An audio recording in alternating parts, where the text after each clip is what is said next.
To enjoy God is to enjoy the giver as well as the gifts, but to enjoy the giver more than the gifts. We receive the gifts of the body. We receive the gifts of our spouse or our children and all of the wonderful material gifts that God has lavished upon us. That's good. We receive those gifts, but we do not worship the gifts. We don't idolize the gifts.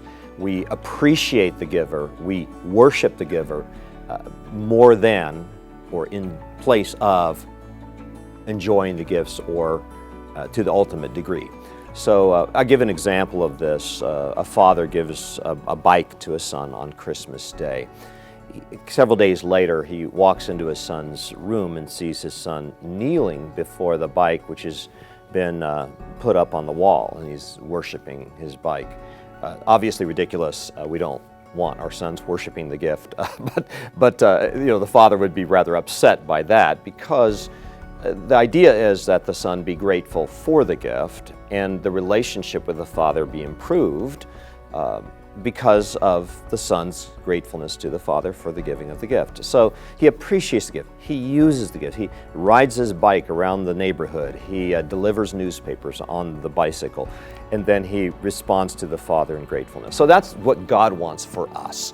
God doesn't want us worshiping the gifts of food, alcohol, sexuality, or what have you. God wants us just receiving these gifts in moderation, of course, so that we don't give way to idolatry and come to the point that we're worshiping the gift rather than the giver. So what we want is to be receiving these gifts as from God, who is good, and then appreciating His goodness and responding to Him in love and enjoyment. God is just simply saying, receive these gifts from me, enjoy these good gifts as receiving from me, realize that I am in relationship with you, and I'm giving you these things because I love you, and our response, therefore, is to enjoy that, to enjoy God, the giver, and to enjoy His gifts as coming from Him, and then to respond in love and gratefulness to Him.